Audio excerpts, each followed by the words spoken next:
The Pod Barber. Coming up on today's show. You've really got to look after yourself, and I'm very much try to focus on positives, and I think negativity always feeds more negativity, and it's easy to get caught up in a downward spiral. You can pick a negative out of something a lot easier than picking positives. You sometimes got to work a little bit harder, but it's the benefits you get from finding those positives. They're much better in the long run. You're listening to The Pod Barber. I'm taking conversations from my barber's chair deeper, further, and I'm championing the chat. Men's health and well-being takes centre stage. With help from my guests sharing knowledge and experience, stories from their quests, we tackle the taboos. We're all learning together. It's emotional. We're just dudes. So feel the positive vibes we're sending out to you. It's simple. Join my tribe. Subscribe to The Pod Barber. You, my friends, are not alone. Who's next, please? Well, I'll tell you who. We got Grant Mcpherson here today, the lead ranger at Hatfield Forest for the last 4 years, a self-confessed lover of animals, especially his doggy mate, and a general man of the wilderness. He, like so many of my guests, support locally grown sustainable foods and has his hands in the process too. He wishes to help the future generations impart his life skills where he can. Not only all of that, but this dude is a super nice guy, one of my first juniors. He's a credit to his creators, and with a massive tree hug to him, I welcome the lead ranger to my show, Grant Mcpherson. Welcome, brother. Hey, thanks. Nice to be here. Naturally, I love to hear my own voice, and so does everybody else, so I've decided to write you a noodle, as I do to everyone. So there's your little noodle/poem. Grant Mcpherson, what a special person. A national treasure for the National Trust in Hatfield Forest. You're an absolute must. You're the leading ranger. In the wilderness, no stranger, but it's not all trees, leaves and forestry. You've got experience to share with me. Me and you go way back to one of my juniors. I corrupted you. It's so fun now we take a look back, remembering pints of snakebite and black. So let's get to chatting on the show. Share my mic, it's time you flow. Love it. Yeah, I like it. I've never had a poem. There you go. I feel like it's sort of like a cross between Tubes from Soccer AM and Julia Donaldson, like a really unpublished version of. Anyway, man, how have you been coping, dude? It's been a funny old year. Yeah, I've been good, man. It's been so strange, I think, for everybody. It's a tough one, but I've been kept busy with work, so positive all the way through, really.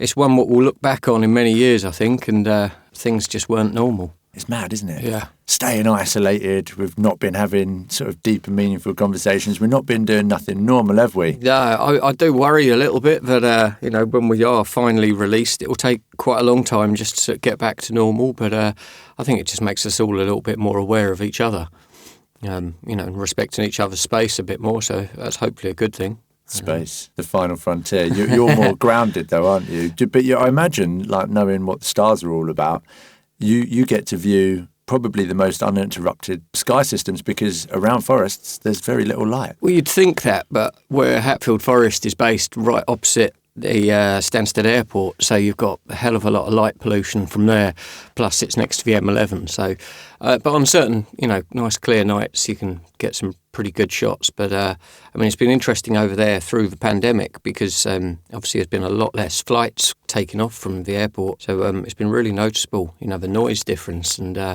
it's an interesting place to spend a lot of time and work over there, definitely.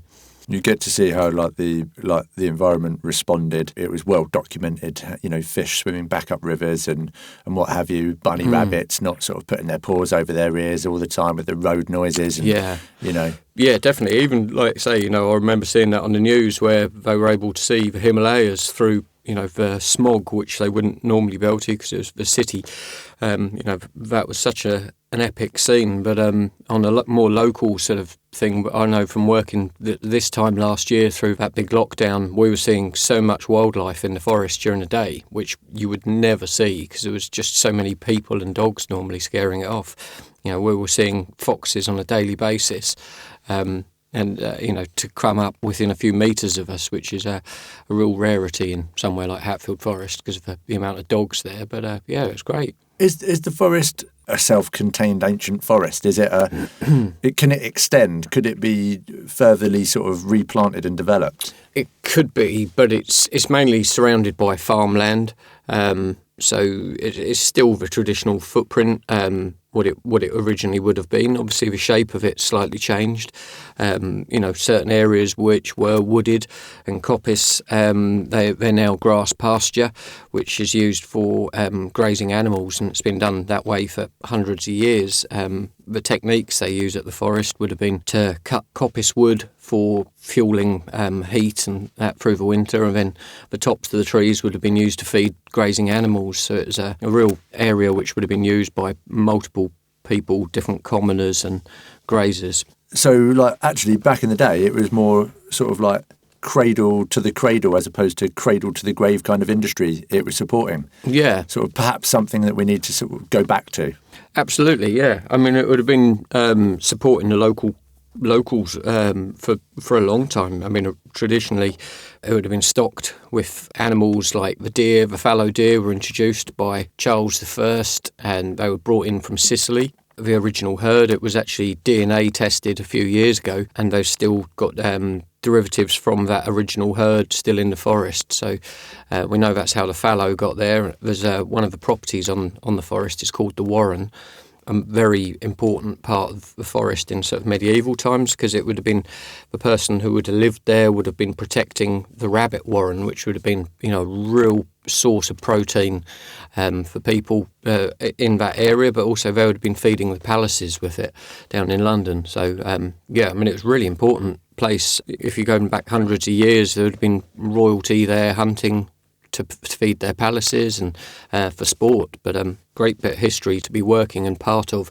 and we're the new history for tomorrow. It's interesting to look at that sort of the cradle to the cradle, so that sort of full circle of you're using the land, giving those carbon collecting sort of opportunities. Not that they knew it back then. Yeah. They just were doing the right thing. Like there's a natural sort of production of the trees, feeding the animals, using the migration of the animals. They really sort of set it up. Does the forest, like in its history, does it date back to literally just being organic, or is it a manicured estate that we've inherited over hundreds of years? Yeah, so I mean, it was originally privately owned, and it's had multiple owners over the generations.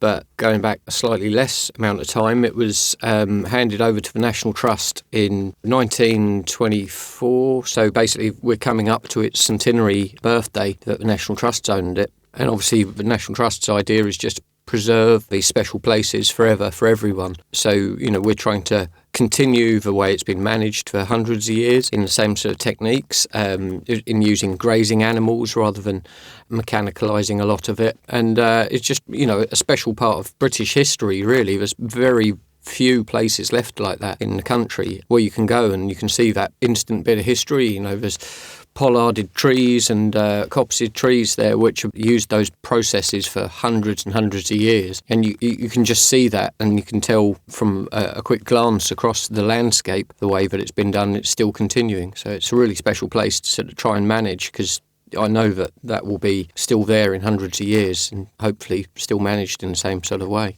Well, it's been proven to work, mate. It's the National Trust championing that confidence to continue to use those old strategies. Yeah. Sometimes keeping the stuff from the old, listening to the old is the way for the new. Don't get me wrong, balance with innovation, but it sounds like the place has a really lovely carbon footprint. That's it. We try and keep that as low as possible. And I'm very conscious that literally the opposite side of the road is the motorway and then the airport.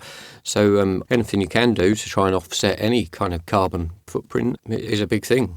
The Stansted Airport's owned by a company called Manchester Air Group, and they regularly have people over at the forest monitoring air pollution, which is, obviously a very hot thing what they have to be on. But definitely think, having good green spaces with trees, big veteran trees as well, which, got a much bigger sort of foliage covering. You think of every leaf, it's sucking a bit of badness out of that air and replacing it with a nice bit of oxygen later on at night time.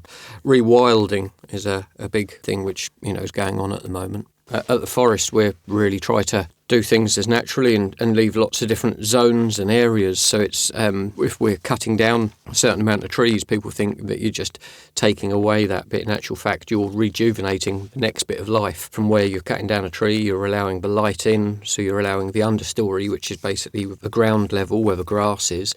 Because beforehand, when it's been blocked from sunlight, there's nothing growing down there. There's no insects, there's no invertebrates. As soon as you cut that tree out, you're instantly allowing light in, allowing more moisture. You're really re-kick-starting the ecosystem back into that area. So, a lot of the techniques we will do will be on a sort of 25 to 30-year cycle where we'll cut something down and then it'll take 25 years until you revisit that area. And that will be recut down for the same sort of timber again. So it's a really good, healthy cycle, moving life around the forest in that way. You talked about the big tree, leaving those mammoths, as it were. Mm-hmm. Just out of interest, who's the lion in your forest? Who's the big tree? Well, there's multiple huge veterans, really. We've got different oaks in the lake area, which we've given different names to, like the Eiffel Oak, which we name after the type of fungus, but it has growing in the base of it, is named after the Eiffel Tower because the sort of shape and the rot, the way it will take. And it's probably getting on for, I reckon, about 600 years old. Wow. It's quite difficult to get it spot on, but we've had experts. Can't you just chop it down? Yeah, stick it back together. Rings. We've had experts in who do lots of different tests on these beautiful old oak trees because we want to retain them for as long as possible and do our bit. So we've done, in the last few years, we've done quite a few things. If people ever go to Hatfield Forest in the lake area down by the cafe, you might see there's several large oaks, and they've had a ring put around the footprint of it, which kind of looks like a little knee-high kind of hurdle fence, which is made from sweet chestnut, which is actually there to protect the root plate of the oak tree. And sometimes I find the best way is just simplify things just down to the easiest to understand for people when they ask, because we've had people setting up their picnics inside those rings, and I try to explain to them that these are beautiful old oak trees and it's like having your toes stepped on every day. After a while it's really going to start to take effect, and these oak trees, we want them to be there for another few hundred years. So we're doing things like that to protect them. We've done resistograph tests where it's a very fine drill bit on a type of gun which drills down into the centre of a tree and detects the resistance as it's passing in. So it won't actually do any damage to the tree because it's so fine, it's about the diameter of a toothpick, but it detects, so you can tell if there's rot in the centre of a tree and working its way out. All of these are as little disturbance to the tree as possible. We've done tests where when there's a storm at night time, we can put sensors on the tree to detect how much sway and movement there is. And then we'll climb the tree and do reductions to reduce down the amount of canopy on the tree, which reduces the sail effect. So if you imagine in a strong wind, if it's got big branches which are full of leaf, then they're going to be wobbling around and really putting quite a lot of shock through that trunk. And for a veteran tree like that, it could be quite fatal, really splitting it straight down. So there's a number of things on those ones, and they're probably going to be some of the older ones that's at 600 years old. There might be the odd one which is a little bit older dotted around, but most of the great oaks, there was one called the Doodle Oak, which is no longer there, but the diameter of the trunk is still marked out and it's vast. It's probably about 4 to 5 metres around. So it's I'd love to have seen that when it was there. Sadly, it's long gone now. I'm actually getting hairs on the back of my neck just thinking about these trees that are sort of standing there for hundreds of years. They've seen battles, world wars, industrial revolutions, the encroachment of aviation and whatever the industry is, and they stand there, they're tough. Because trees, funguses, diseases, they can come back and survive, can't they?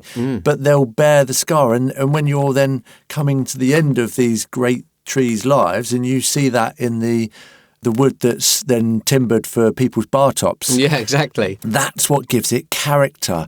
It's an organic story of its life, and it's an amazing thing it imprints, and it's like a fingerprint. It's totally unique. Unique to each piece, yeah. Every marking, every burr, every sort of blemish it is going to reflect a part of history in that tree's time. When I was down in Kent years ago, there was one of them who told me that they were up a tree and they were busy doing a reduction, and their saw started sparking on something hard in the wood, and they ended up taking it down and chopped it out, and it turned out it was a cannonball. It had obviously hit this tree. You think how long ago cannons were used? I'm going to guess around 1800s. It's a few hundred years ago, yeah. It had obviously impacted on this young tree. Then the tree had just grown around it and healed around this cannonball and carried on, and it had turned into a established tree. And many years later, when someone's climbing it with a petrol-powered chainsaw, I've discovered it's quite an encapsulated bit of history there. There's many people who find bullets and things like that in trees, but to find a steel ball or something like that, it's quite impressive. Potentially from a battlefield, it's incredible, isn't it? Yeah, absolutely. And, Grant Mcpherson, nicknamed Squiffy. I suppose the idea of being a little squiffy after maybe entertaining some locally grown forest fungi and stuff like that. You end up looking a bit squiffy, don't you? It's all good, though. Everyone loves a mushroom. You also make me think about fungus, mushrooms. I once upon a time decided that it was my great business idea to try and buy 3 acres of farmland around here that was unfarmable, because of how major machinery is so big, and it was an awkward spot. And I met the farmer. Well, I met him, but he didn't meet me. He didn't turn up, which is such a shame. But I decided I was going to plant a truffle orchard, a pre-impregnated truffle orchard, and I'd adopted the idea that instead of pigs, I was going to get a Lagota ragonoles, which, to those of you that don't know, is a Spanish water dog. It's got a nose on it, and I'm not talking about the type of beak that you might whip around and it's like bent out of shape. It's very sensitive, and they use them to collect truffles. You don't lose truffles to a truffle dog, you lose truffles to a truffle pig, and fingers if they want them. Truffles are found under the base of trees. They're also almost it's truffle hunting and the arts of yesteryear. We've lost all of our designated people because we thought they were witches back in the 18-ish 100 years, and we burnt the bastards. And then we lost this. But as we've seen the rate of immigration come over, I know through the fungi forays that I've been involved in that there are Eastern Europeans who still have a very intuitive finger for the fungi, and they're basically going out into the forests and they're picking in and amongst death caps and all sorts of stuff. There's a lot of things that are going to hurt your tummy out there, people. Don't just go and pick a mushroom on your own. But they're then selling them to like high-end restaurants and stuff like that. What happens with a truffle under a tree is that it gives it a real sense of life force. The fungi is the capital sort of engine towards, if you were to plant a load of trees and put an impregnated one, that one's going to be bigger. Mm-hmm. That one's going to be stronger. Do you have any Lagota ragonoles, truffle-finding Spanish water dogs in Hatfield Forest yet? Well, to my knowledge, I don't think we've got those dogs, but we've definitely got lots of fungi hunters, people who come in. I'm not so knowledgeable on the different ones myself, but always keen when you find something to look it up. I rarely pick them just because I think it's good to see them.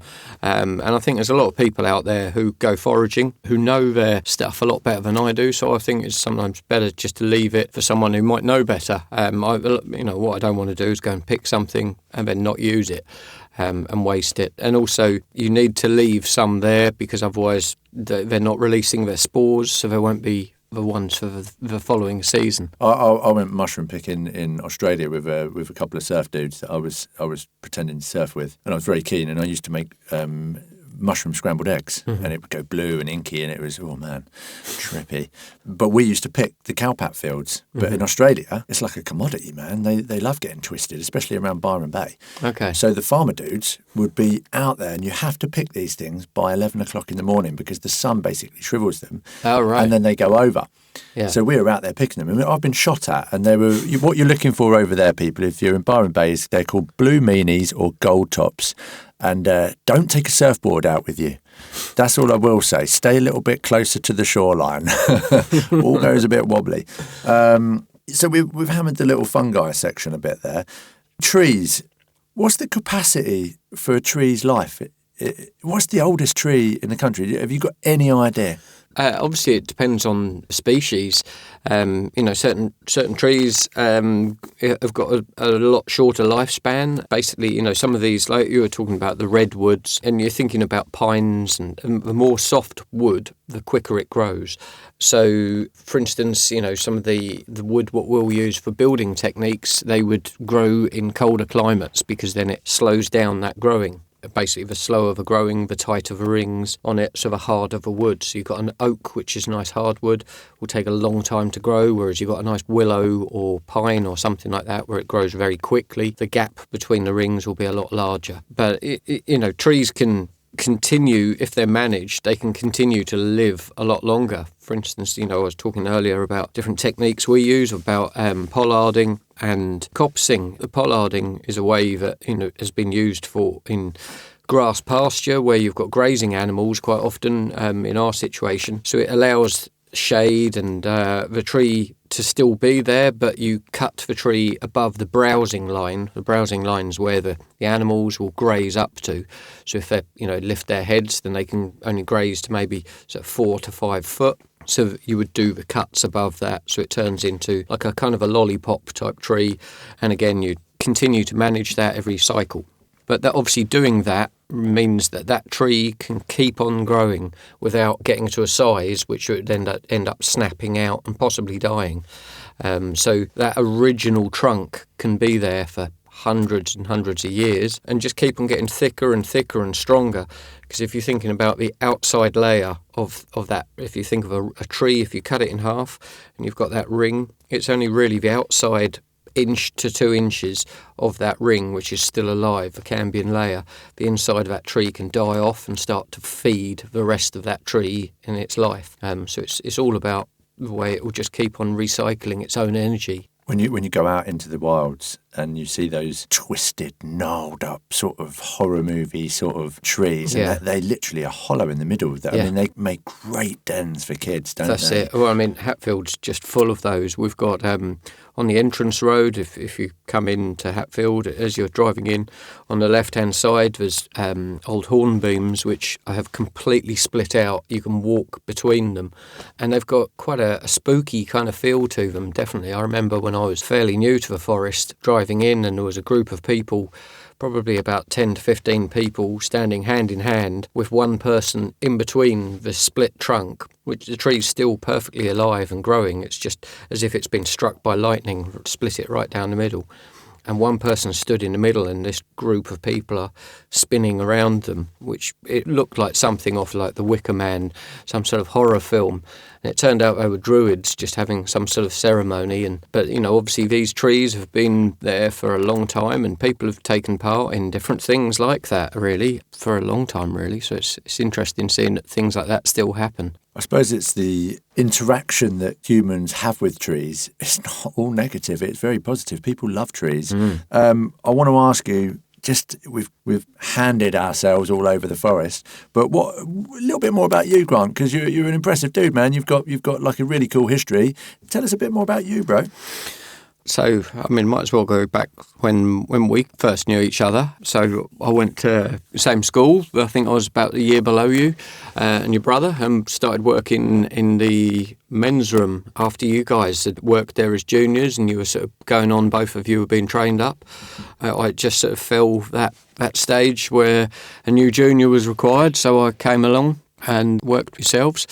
And then went off to college to do a stage lighting course, which I've always been interested in. So stage lighting, theatre lighting, and played around doing that for a little while, and fed my love of live music, working at different music venues and going on different sort of tours. And really found myself in a bit of a, I don't know, without being too negative, it was a bit of a hole where I was just constantly working at night time, really, and as interesting and as much love as I had for it, it wasn't really a healthy place to be mentally and working, I don't think, at that stage. So, I was quite pleased where my hand was forced in the end, where the venue I was working at the time was closing down for a renovation, and I was working on a 0 hours kind of contract. So my hand was forced to find something else, and I decided to go and do a bit of landscape gardening, which I'd never really done anything like that before, and just suddenly discovered that there's a big yellow thing in the sky called the sun, and it's nice to be outside and working in that rather than in a black box without any windows, which might seem fun at night time, but when you're just trapped in without any daylight, it can be quite a depressing place. So yeah, absolutely loved working outside, and feel that really ignited my passion for being in the outdoors and life, really.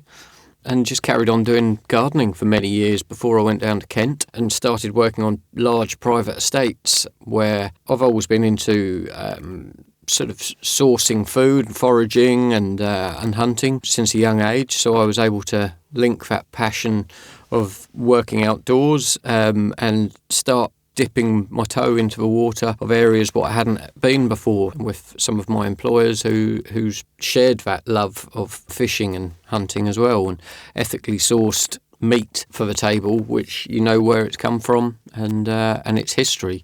So that's kind of brought me to the stage where I am now at National Trust, where I moved back home to the Saffron Walden area where I grew up, and I've been able to sort of feed into different areas now, and obviously I'm in charge of the deer management at the forest, where I've got a number of volunteers who manage the herd for me, and over the last year I've had to step up to the plate as our butcher, and this year I've pretty much done all of the butchery for Hatfield Forest on the venison side. Absolutely love doing that. It's a really interesting area to go into, and we've got so many customers who love the Hatfield Forest venison as a product because it's so ethically sourced. It's travelled pretty much 0 miles. It's, for want of a better word, grown on the forest and culled on the forest and butchered and packaged and sold. And it's all wild. We don't feed it. It's not fenced in, so it can roam, and it's been part of the history of the forest. We're not trying to eradicate it. We just try to manage the herd a decent number where it's not having too much damage to the forest in the way that they browse and eat a lot of the bark and damage trees. So it's something which is really interesting to be involved in. It's a premium product, really, and I'd like to sort of get more people to try tasting it and get involved. I will make a point of saying this. Saffron Walden it's always on the news, isn't it? It's like a fantastic place to live. It's this amazing place to live. And do you know why? It's because there's really cool people like Grant. They come back, they go out into the world, and there's a bit of a magnet here, isn't there? There is opportunity for people to step up, and I think it is almost like a limitless supply. It seems like that to me anyway. From the very young to the much older, we'll have some really older guests, but like my age, the 40s, there's an abundance of energy in our sort of age group and up to sort of 50 to really make a dent of something positive on our current local environment. And that means our houses, what we determine the development to look like, but how we're addressing our knowledge to gain, to be able to help out with the forestry, with the Grant's experience for the last 20 odd years working in the outside world.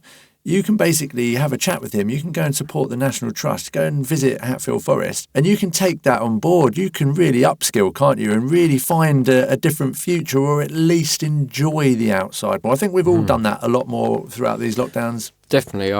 I think there's so much to be said with just going out for a walk. And as you touched on there, saying, through this last year with the pandemic, Boris encouraged everybody, to take that hour's exercise a day. And it seems that a lot more people enjoy going out and just going for a wander somewhere, and maybe they don't see things and appreciate things in the way that everybody would like, but we all see things and see the world and treat the world in different ways, and I think that's what makes the place an interesting place to live. I think it'd be boring if we were all the same. I think it's definitely you can take a lot just from going and seeing something. For instance, you go for a nice walk and you see a nice bird circling above you or something like that. You might choose to go home and look up what that bird might have been, and then next time you're out and you see that, you're that little bit more educated.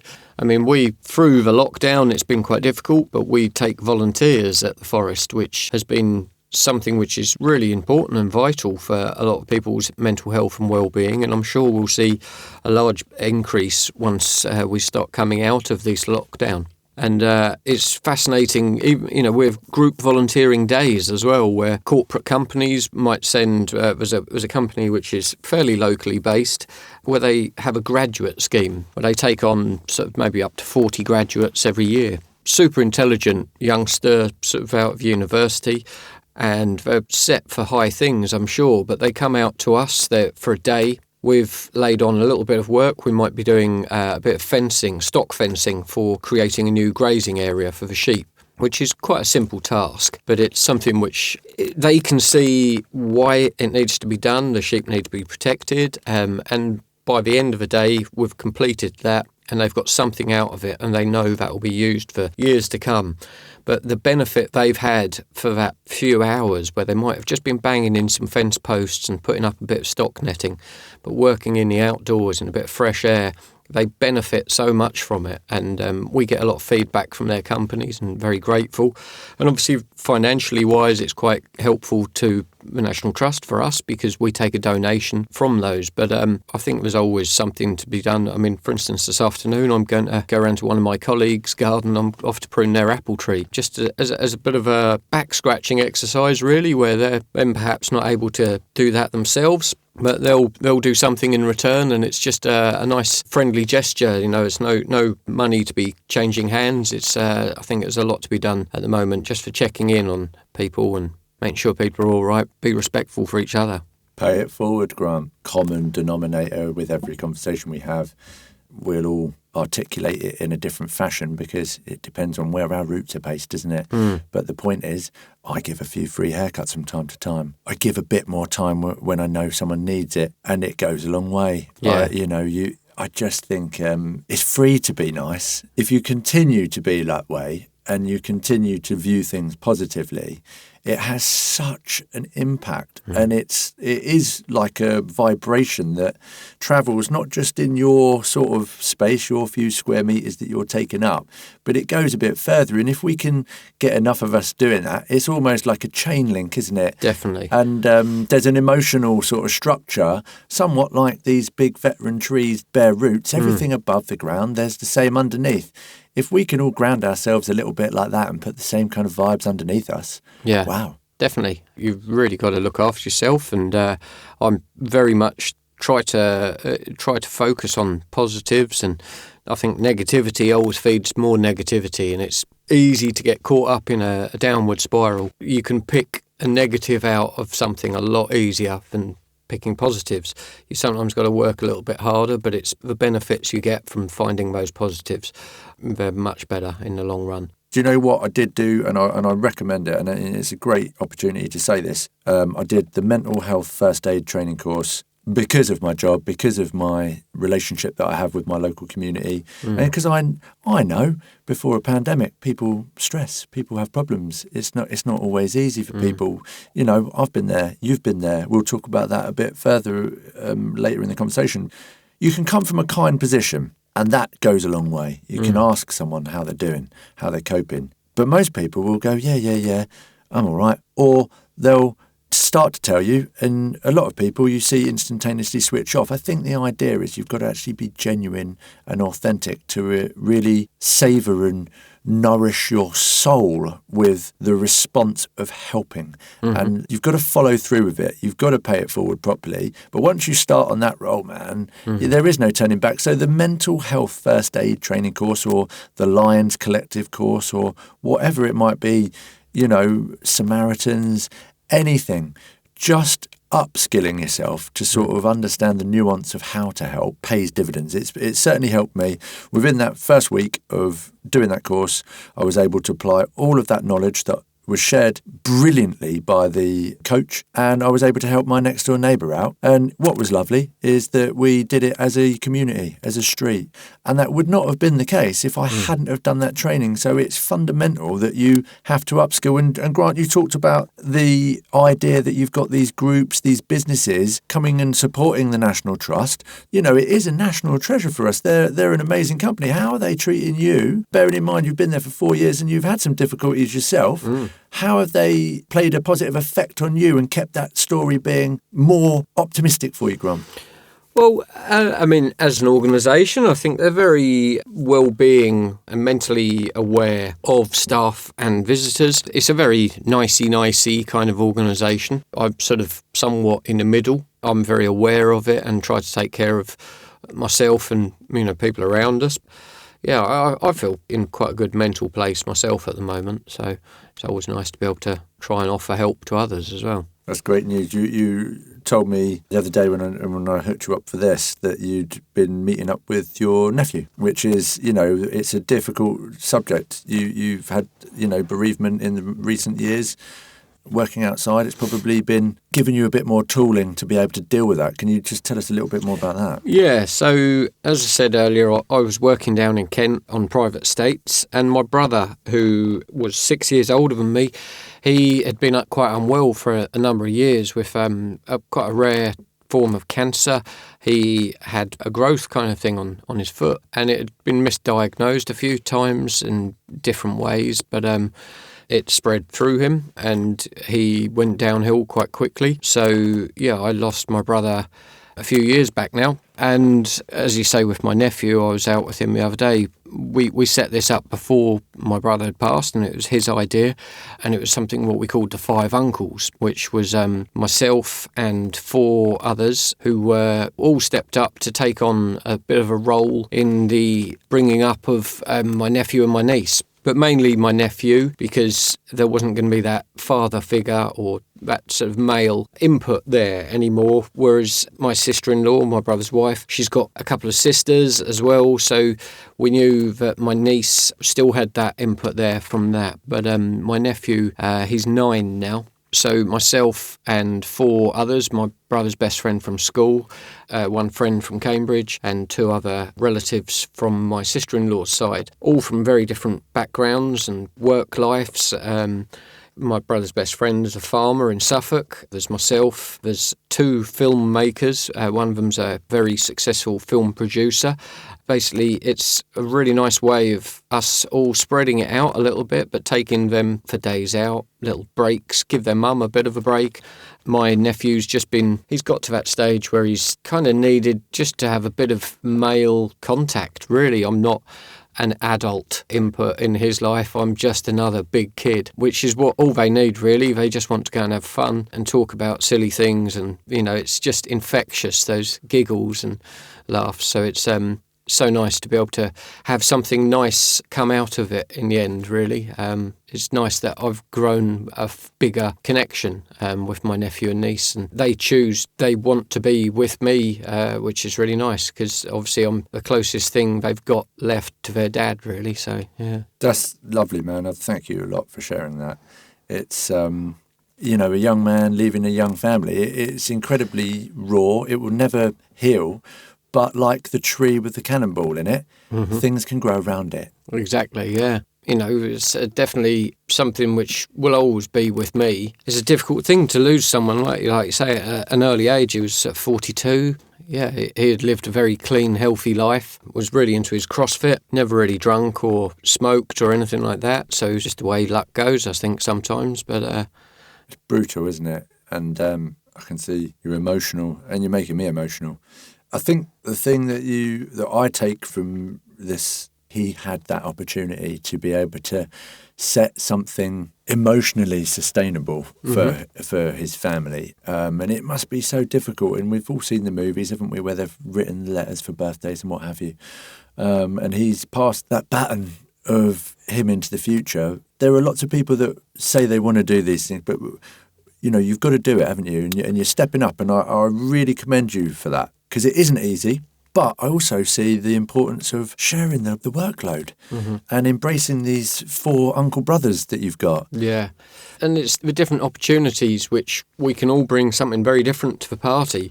The things I can offer my nephew and niece on a day out could be completely different to what one of the other guys. I'm saying that one of them was a movie producer who's worked on a lot of big films and Slumdog Millionaire, and the last one when the kids went down to visit him on his 5 uncle day, they went down to the set and he was making The Hitman's Bodyguard. So they, as 2 little kids, really not that interested in who and what was walking around. And if you think in that film there's big stars like Samuel L. Jackson, Selma Hayek and Ryan Reynolds, which meant nothing to them until they realised Ryan Reynolds was the voice of Pikachu in the Pokemon movie. And then that was the big thing. They can get to do things like that, which is just so fun and exciting. And then they can go on a day with me where, I might take them fishing or something like that. And it's just a really interesting mixture. So the whole point of this podcast is to champion the chat, to step up. Don't hold it in. That last few paragraphs was really difficult for Grant to talk about. Me and him talk about these things outside of these microphones, but you put them in front of you and it sort of brings another element of emotion to it. Yeah. Because it's going to touch somebody out there, and we've then got to learn how to understand those feelings, and they're okay. It's okay to have those feelings. It's good to have those feelings and view those feelings. Yeah, it's natural. Especially with guys, I think it is something really difficult for a lot of people, myself included, to talk about things. We tend to bottle things up. It's something which is not easy. Sometimes it's easier, I found personally, where it's completely come out of the blue. Sometimes with someone you don't even really know, or you might have not even met before, or something like that. Whereas sometimes that what unlocks it and releases it, and once that's done, you let something out. It's like you've purged a little bit of that sort of hurt or whatever, and you feel so much better for it. Just in my mind, I'm thinking of one of my friends who I know is not personally in a particularly healthy space at the moment, and it's just a case of dropping him a text every day or every other day. How's it going, man? And I know that little check-in is enough just to sort of let them know that you're there. If you need and want to talk, they'll talk. Whether you end up talking about the actual thing which is the subject, or whether it's you're talking about the weather. That contact, that sort of bit where you've broken that barrier down, where someone's just locking themselves indoors or whatever. Sometimes that can just be the one thing which helps them get through that day a little bit easier. If you've got good practice, if you've got kindness, and if you're putting that out in the world, guess what's going to come firing back at you? Kindness, positivity. How are you, man? Are you all right? Just ask somebody the question. Give it a little few seconds. Stand there. Ask them again. Don't get bored of asking. If someone doesn't want to go out, clearly, and they used to like going out, there's probably an issue. So just be a bit more nosy, be a bit more curious, and build those pathways that they can take when they want to. People have got to be ready to want to cure themselves, heal themselves. And it's an ongoing battle, I think. It's we all go up and down. It's a roller coaster, isn't it? Termed a phrase. But life is a bit like that. But if you can find like one constant thing in your life, I think kindness is possibly your best friend. Why not bring and continue the good things like we're seeing in the forestry work with the coppicing and the natural fencing and those really cool, grounding, environmentally friendly things that reduce anxiety. Yeah. It's, I said about cradle to the cradle instead of cradle to the grave, the linear sort of usage of the productivity of innovation and industry. It doesn't need to be stolen from the environment, made into a product, discarded to then fill up the land. There's a lot more that can be done. I used to keep bees, an amazing insect, the only harvested wild animal on the planet. Have you got any bees in and around the forest? Natural. I know of several natural hives which are in old fallen trees. We've got an old black walnut tree which came down many years ago, and I was over working near it last summer and discovered there's a beehive, natural hive inside it, which is quite good. Have you harvested a little bit of honeycomb? No, last year I just kind of let them to it, but they're right inside the trunk, so I kind of don't want to disturb them too much. But I would like to have beehives on the forest. We have up to 500,000 visitors a year coming through Hatfield Forest, so it's something that I would have to consider where I'd keep them as a location. Just worst case scenario, my bees got out and swarmed on a large public area. I just want to take the stigma out of the sting here, people. So honeybees, they do have a sting, and they're led by the pheromone of the queen. As the queen ages to about 3 years, her pheromones become less. So her conversation going down to her working force becomes less, and that's when they swarm. But bees, when they're swarmed, are really not dangerous because what they do is they'll take their honey stores, they get drunk on their own nectar basically, and they send out a few scouts to look for the next potential site with their brand new queen who's flown and done her mating dance and all this kind of stuff. It's fascinating, I tell you. And then they'll go find their new site, they'll rest up somewhere and they'll manoeuvre. But if there's beekeepers, those people have got the knowledge. Yeah. Like you've got the knowledge. Tell me some stuff about insects that you know, man. Well, that's it. But I know that people say, what good are wasps? And I know they eat aphids. Yep. So, if you like your roses and you don't like using chemicals on things, you want to do your bit, try and leave the wasps because they'll happily help you in the garden. They pollinate as well. Yeah, they just got that bad stigma about them, but... We've got to work in unison. I worked on a Whole Foods stall when I was a kid, Simon Elam, and I have such a great love of Whole Foods because of it. All the various sultanas, dried fruits, shipped in from all over the world. Yes, there's a carbon footprint, but if you want citrus, if you want whatever, you've got to have that payoff balance. But that stall, he used to have all of these things in the ice cream tubs. And Nicola, who runs it now, by the way, big up to her, because I still use the stall now. She's a lovely, knowledgeable lady. Do you go there? No, but I used to... I remember because I used to work on the market as well, so I know exactly who you're talking about. It's one of those things when when we have that opportunity to sort of remember a few little bits, it's always fun, isn't it? And obviously, it makes me sort of think, I know that you had issues with eventually your days at the junction and stuff like that, and you sort of saw clearly a much better path for you. I'm quite jealous actually because I love being outside.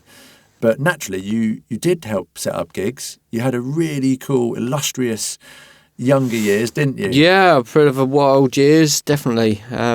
I look to going back towards, using my position at the forest now. Since I've been back there, over the last, I think, 16 years, it's been building and slowly getting bigger and turning into more of a thing.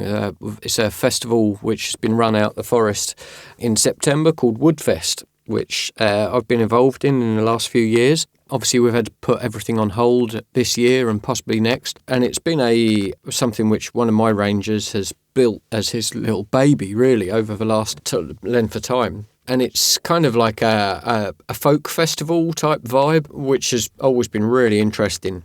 Obviously, with the pandemic, it's had to take a rest year. It's something I want to bring back in a few years, maybe in a slightly different form, but I also want to bring more concerts to the forest. I think it would be really interesting to do. And, the Woodfest has been very successful, run as a free festival over the last few years. But as things grow, they have to change. And to make it more sustainable and more of a functional festival, it will probably have to go to a monetary ticketed event. And this year, we're putting on a few events where we're doing things like outdoor yoga. But there's something which I think you would probably be quite interested in is forest bathing. It's a kind of a way of resetting your brain and everything like that. So, when you drive into Hatfield or you walk in, if you're lucky enough to be able to live locally, you're walking in and just the colours, the soft greens, the sounds of the forest, the birds, it all starts to slowly take effect subconsciously on you anyway. And, if you can make sure you leave all your electrical devices like your mobile phone and any kind of distractions, you leave them in your car or something like that. and you can maybe take a 10-15-minute wander into a forest, find somewhere where it feels right for you, maybe with your back against a tree, and you can just sit there and control your breathing. And it's a kind of a meditation type thing, really. Forest bathing, you're right, it is a Japanese tradition. It's no mistake that those people live for 1 million years, minimum, I think it is, each and every one of them. They're the oldest creatures. They're older than all the trees put together. And that's because they go out and they spend time mindfully, meditationally. There's thousands of different meditations, but actually just being present in Mother Earth's bosom, i.e. under some trees, in the leaf fall, with the broken branches, with the soil, the regeneration. Even as you start to say that and you change the tone of your voice, doesn't it make it sound inviting? Certainly want to do it myself. I've been nature walking, nature swimming, being outside. I even look at a shrub on the side of a highway and I generally give it a few seconds of my time. I've noticed all the catkins coming out. I've noticed the blossoms of spring. I know where the bluebells are. It's so important. We've all been doing it in this pandemic more and more. There is so many optimistic, positive nuance out there to attract to. And actually a lot of it is free. Breathe, think. A little bit of stick-to-itness. Decide that you're going to do something. That's it. And roll with it. Well, you never know, what you might discover, or just going somewhere, you might bump into someone whilst you're walking who might, turn you on to something and say, if you're into this, have you noticed up there? I was talking to a couple of photographers on the property the other day who, have had huge, big, long camera lenses and were obviously hunting around to find something to take a photo of.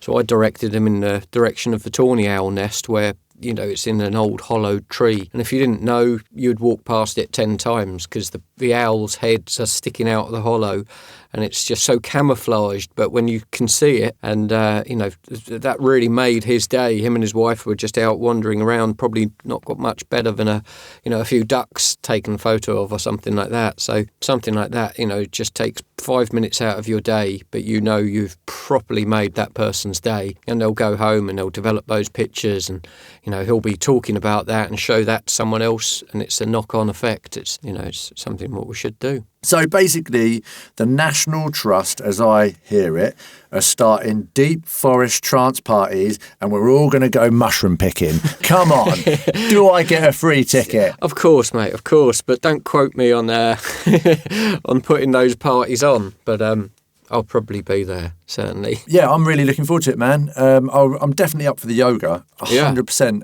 I've done like loads of little... I've got my man cave, which you know all about. Mm-hmm. So I've built my own forest dwelling. Yeah. I have used... Now, this is actually really quite cool because I used a tree surgery team that felled one cedar tree from the Kia site in Cambridge, so the research and development.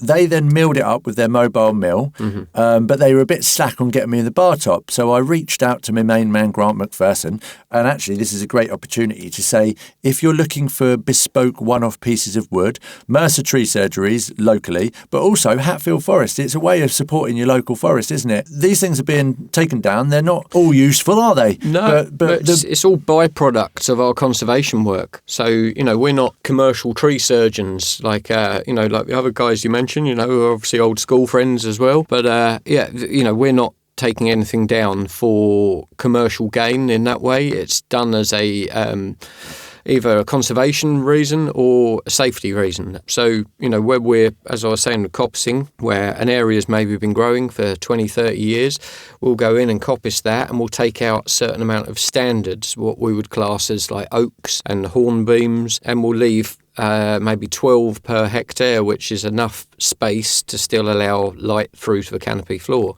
So basically we're just thinning out some of the larger trees. Like a haircut. Exactly. You're like a barber in the wild. That's it, yeah, just tidying up those bits. So, and then anything we can do, and, we've got beautiful specimen trees there, that goes back into the financing and future conservation work for the forests, helping us fund that. So it's all good. So, yeah, absolutely unique one-off pieces of wood from oaks to hornbeams and lots of spelt beech and bits and pieces like that. We offer some really interesting, unique pieces of timber.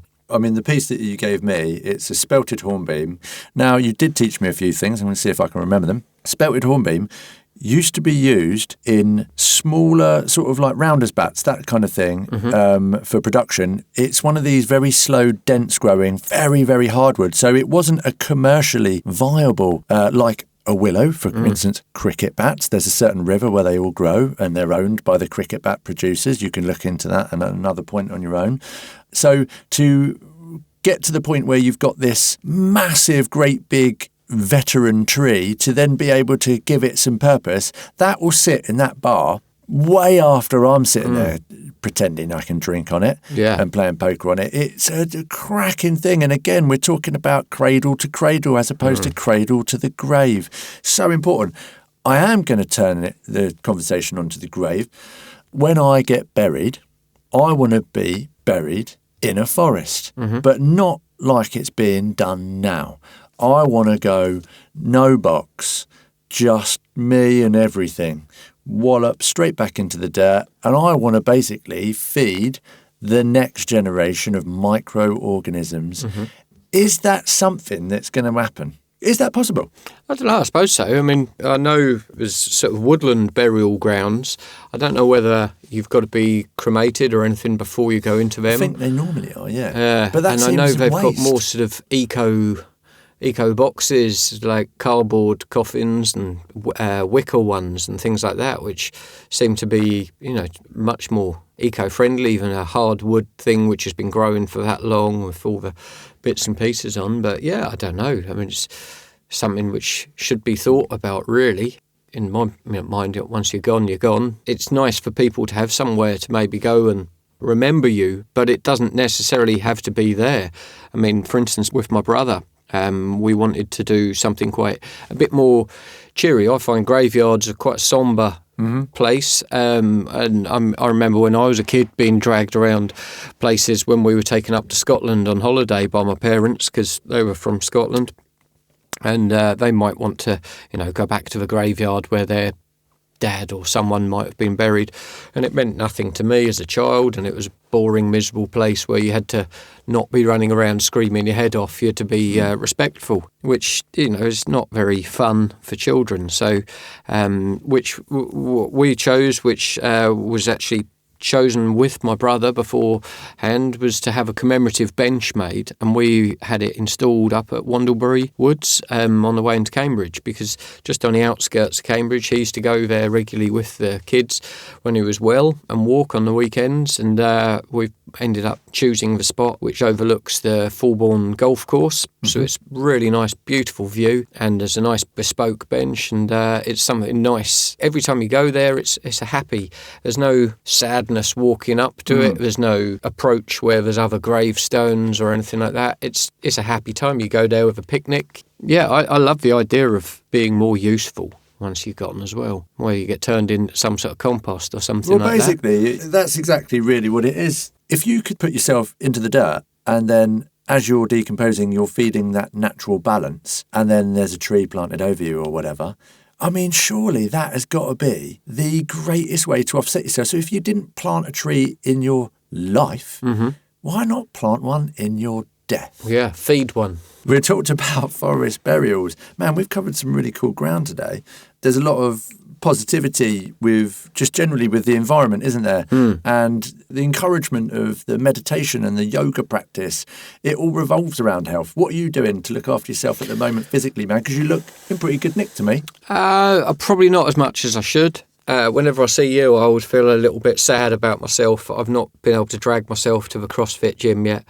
I'll be 40 in August, and I said around last year on my birthday that I wanted to make sure I can do a muscle up by my 40th, which isn't that far away, and I don't think I'm that far off being able to do one. So I just need to get a little bit more motivated. I'm not really a gym person myself. I like to sort of just look after myself in a way that I'll go for a run if I feel like I want to run. If I don't, I don't. And I think that's an important part to it. Sometimes, it really helps just clearing your mind, going for a bit of a jog or doing a bit of exercise and, releasing some endorphins. Do a little bit of a home workout. I used to be quite into my climbing, my free climbing. and bouldering, which I'll be keen to get back into a climbing gym when that does finally open. Yeah, man. I do bits and bobs in my flat. I've got little climbing holds and stuff like that. Buying some more grips and getting some pads and building a little internal climbing. Don't you live climbing. in a flat? Yeah. So what about going up the outside? You live near the mocker, don't you? That's it, yeah. Why don't you just bang some on the wall outside and just don't use the front door? Well, I don't want to have to harness in, so I was into bouldering. So it's free climbing. You've got nothing but your chalk bag sort of on your back. So in the flat, I could do it with the sofa positioned in places. So if you do fall off, you're not. So you've got these things going along the ceiling, because I've only ever done indoor climbing, and I really loved it. Yeah, well, that's it. I've got a couple of climbing holds at the moment, and I want to get some more and do like a cave type thing like that. And yeah, just keep physical at work, and active is really the way to do it. On that note, because obviously Bear Walden seems to be mentioned regularly, it's a fantastic sort of temple to go and pray to every day. I've been down there this morning, training outside with Sam Park, lovely man, great on the podcast the other day. Yeah, let's use it as a tether. So the whole point of having a meaningful conversation, which has been fun, which we've talked about taboos. Yeah. We've done everything we said in the intro, haven't we, pal? Yeah, definitely. We've celebrated the chat. We're building confidence for ourselves and for others. It's a learning curve. Why don't we use it as this is the tether? I can do a bar muscle up. I'm not the greatest at it. It's a bit of a chicken wing at times. But I will help you. I'll put this down. You definitely look like you could do it. I know you play around in the trees with your climbing. Thing is, you've got to earn it. So you've got to pay the man, and that does mean getting up and becoming part of the 5 a.m. club. You're an early riser anyway. Yeah, nowadays, yeah. Because I'm a 7 a.m. trainer, or are you going to have to be a 6 o'clocker by the time you need to get to the forest? No, that would probably work for me, those kind of things. It's just getting myself out of my bad routine. Doing these things, I know that once I get into a new routine and start it, that's the bit. And, I did do CrossFit when I was down in Kent, and it was people talk regularly about it. It's the community around it, and not feeling on your own. Although you're only competing against yourself, there's everybody else around you. So yeah, I think I'd definitely benefit more from it. Also, you're also taking on the mantle from your bro. Yeah, mate, those plates aren't going to get lifted by anyone else. Well, that's it. I was round with my nephew and niece and the other week, and using his squat rack with a resistance band, and turned it into a little spring bungee chair for my niece. And they used to sit there and do different bits of training with both their dad and their mum, who their mum was quite into CrossFit and using medicine balls and things like that. Yeah. So I hadn't really thought of it in that way, but yeah, that was a little personal challenge that I set myself. And I think that if I don't pull my finger out soon, then the 40th birthday will have been and gone. You know what, people? Like, these are the types of regrets that we're okay to look at. The regret of not being energised and being motivated. How do you feel within this conversation? A little bit motivated?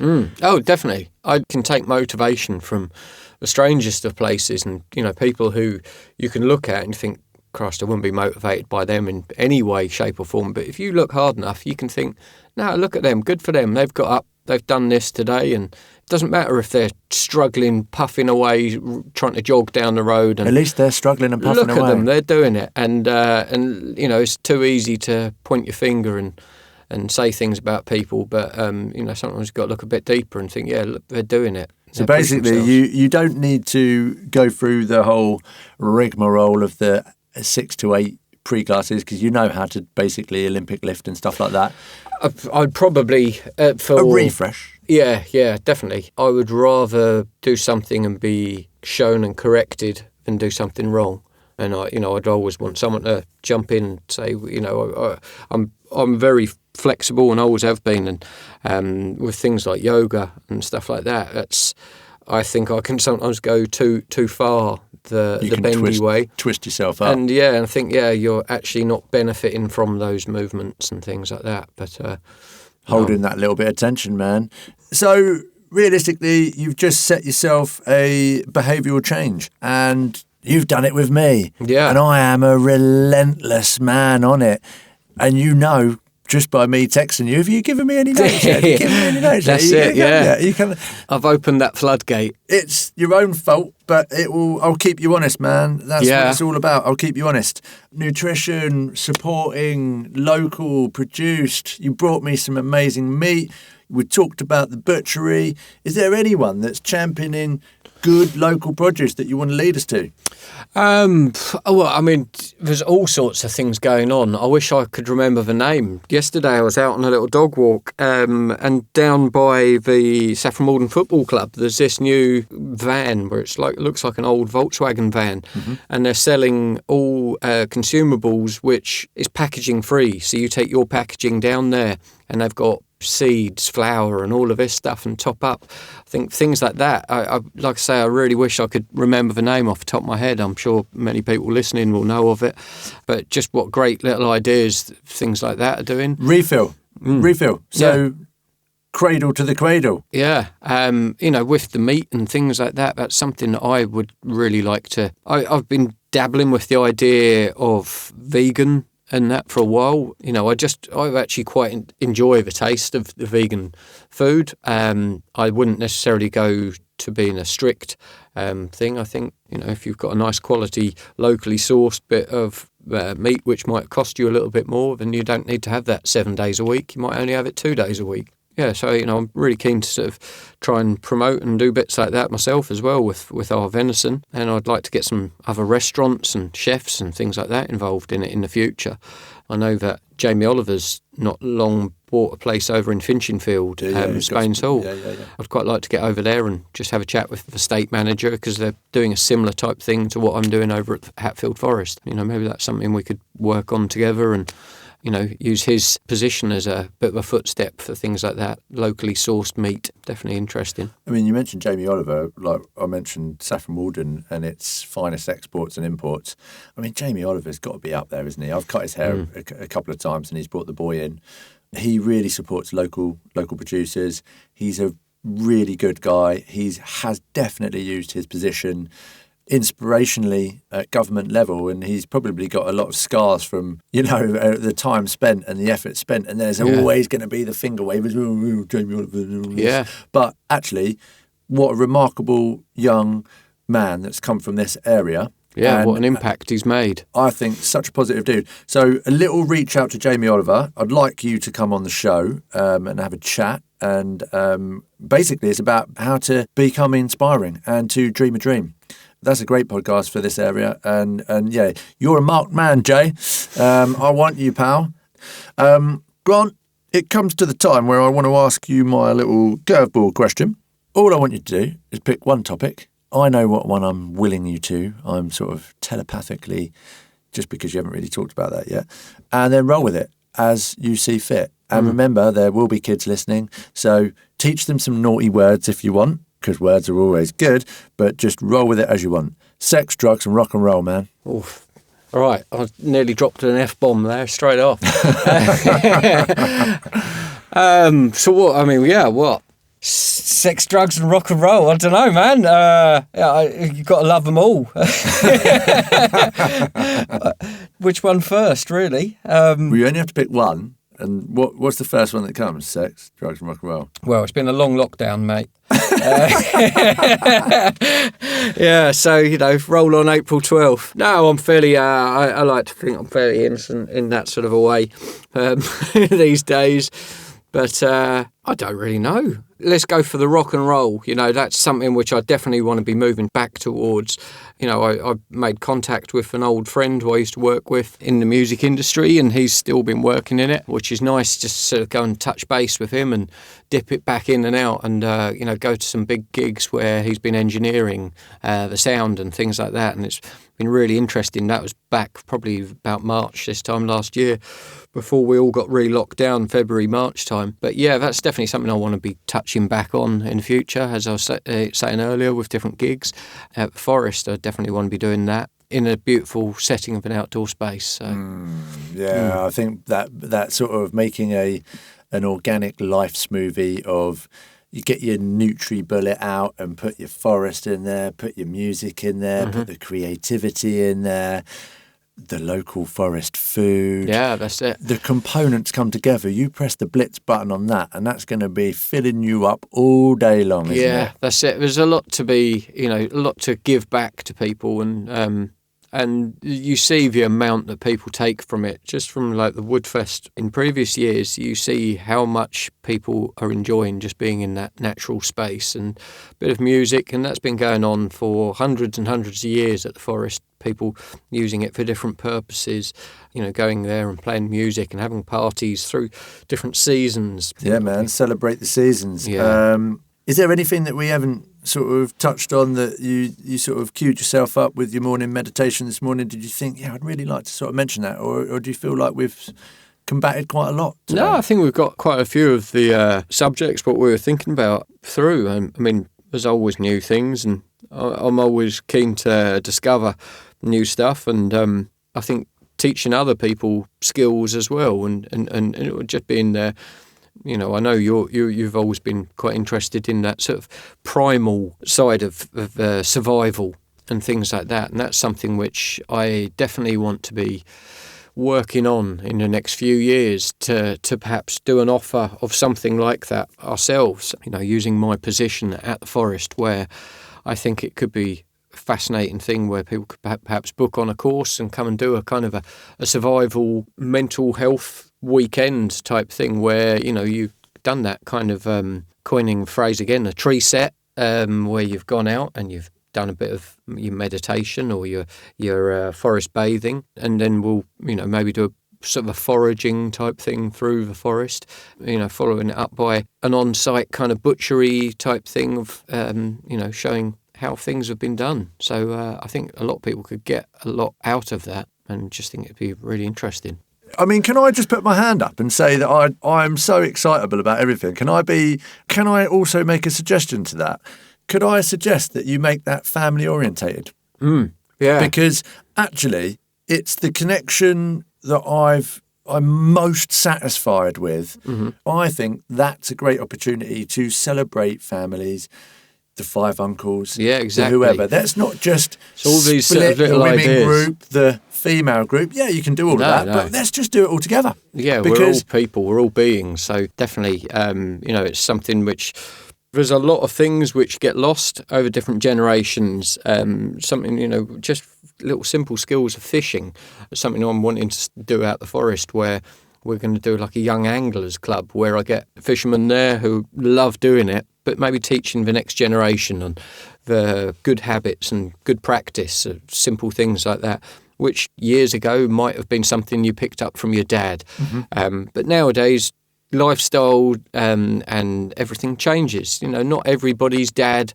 I'm looking at my nephew and niece, obviously their dad's not about. Even if my brother was here, he didn't know how to bloody fish, so he wouldn't have been able to teach them. People have different skill sets, but those sort of things you remember for life. Mate. When you've been out and you've caught that little tiddler and you've had great fun and, dropped it as you were trying to get it out of the water, that's something which a half an hour experience will stick with you for 80 years in that memory. So definitely want to be trying to encourage that. And, think family orientating ones would be really, really good. Yeah, man. And the hen do's, the stag do's, I can see it all. I'm definitely going to be in on that. On that note, I'm going to say thank you so much for coming in. Thank you so much for sharing the story about your brother, and thanks for being such a caring human being. People that are listening out there, yes, you've got to see an intimate side of Grant Mcpherson, one of Saffron Walden's great young things, a sure, shining bright light for our environment, our well-being, our mindfulness. I'm so thankful that you're my mate. On that note, peace, love, and power to your day, man. No, thanks back at you, man. It's been an absolute pleasure. Really enjoyed it. The Pod Barber is a That Media and Design production, with Mickey at the mic and Howie at the controls. Just search The Pod Barber on social and let's get connected.